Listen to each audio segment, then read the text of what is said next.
Good morning, my wonderful friends. Megas here. Welcome back to the library. Today, I don't know what happened. I'm drinking peppermint herbal tea. Oh my God, who am I? Where's my hot cocoa and marshmallows? I don't even know what's going on. Guys, what can I even say? Every time I think, can I fall in love with this book even more? Yes, I can. And today, I just, of course, this is Easter. Happy Easter, my wonderful friends. I'm just feeling hope.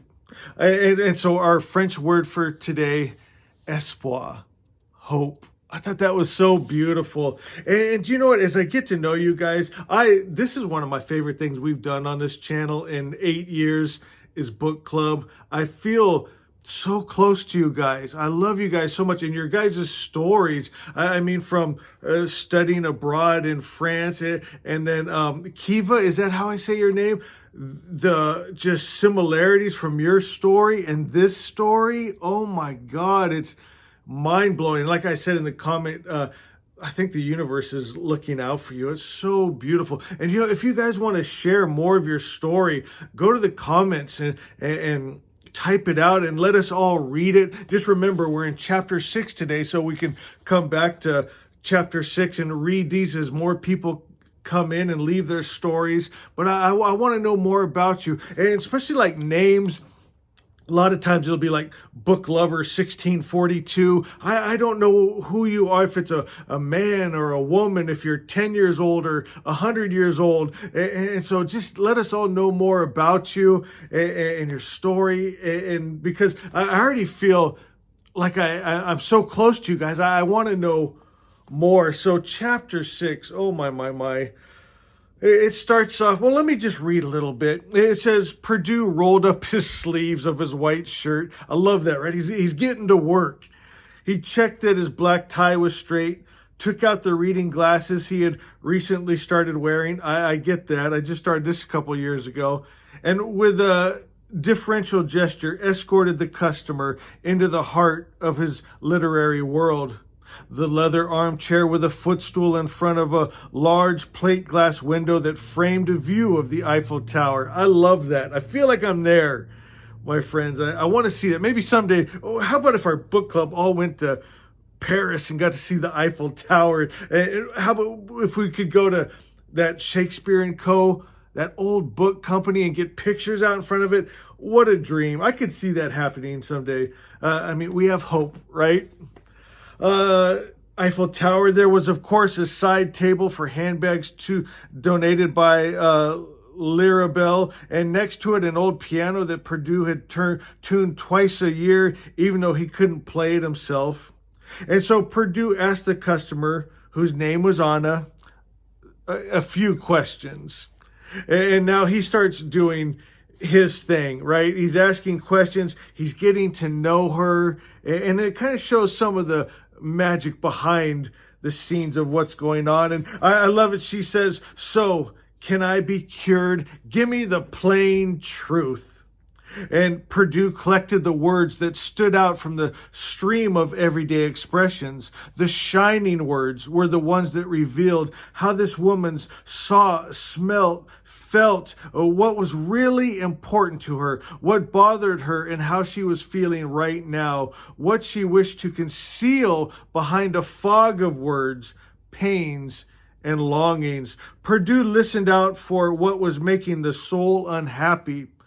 He listened out for what was making the soul happy.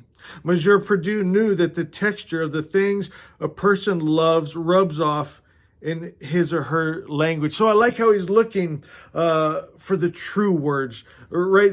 She's putting out a lot of words, but he's listening for the true words, the words that are going to reveal who she really is. And then he goes on talking about how like people's profession and life interest can paint their words. I think about when I was a boat captain, like everything in life I compared to something at sea or something on the boat, right? Life is like a storm or whatever, you know. And so he's picking up on that. And then here Perdue's getting deep, you know. He's asking, have you been asking for forgiveness a lot, right? Maybe you've got used to feeling guilty for everything that you are. And then, listen to this. Listen to this. Often, it's not we who shape words, but the words we use that shape us. Watch what you speak, my friends, because you're listening. Your subconscious mind is listening to the words you speak. If you're telling yourself, you'll never get ahead, you're not good enough, no one in my family has ever, right? That kind of speech, it shapes you. Well, we need to watch our words. Let's speak true words, right? We kind of talked about that in this morning's earlier video. If you didn't see that, go back and watch that. I entitled it, My Favorite Book of All Time. And my favorite book of all time is the one written in our hearts. And that book always speaks the truth. And it'll tell you, you are the perfect creator's perfect idea. You are beautiful. You are wonderful. Nothing is impossible for you. So, and I love this. Anna says, you're a funny bookseller. You know that? Yes, I do. I love that. I get that sometimes. He goes, here you go, my dear. Novels for willpower, nonfiction for rethinking one's life, poems for dignity, books about dreaming, about dying, about love, about life.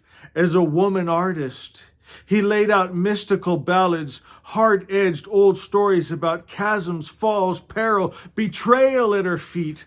And soon Anna was surrounded by piles of books, as a woman in a shoe shop might be surrounded by boxes. Can't you just picture it?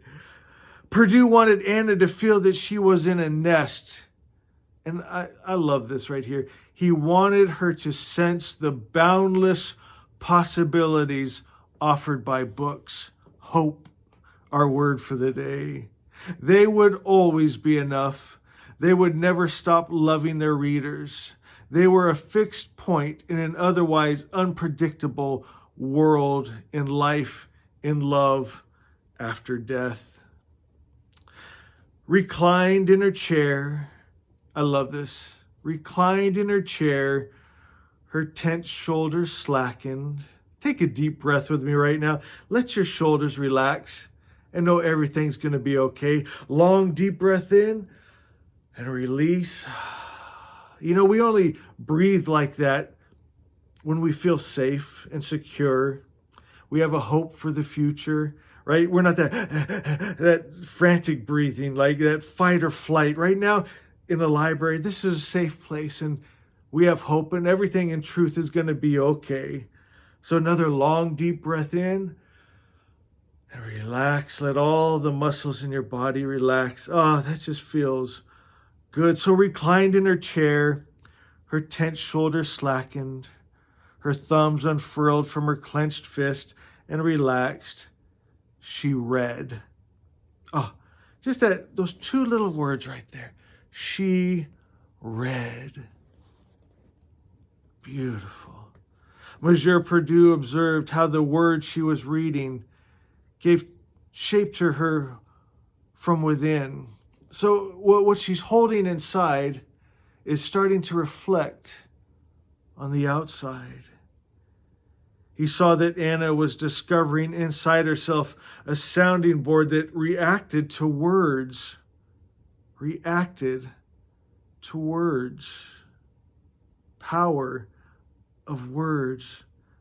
She was a violin learning to play itself. Monsieur Purdue recognized Anna's flickering of joy, and he felt a pang in his chest. Is there really no book that could teach me to play the song of life? That almost sounds kind of sad, but at the same time, I'm seeing it as a spark of hope. I think he's seen what books can do, and he's thinking, is there not a book for me? I think he knows there is. Oh, guys, take your book, hold it to your chest, and give it a hug. It is beautiful. I will see you tomorrow for chapter 7. and know I love you.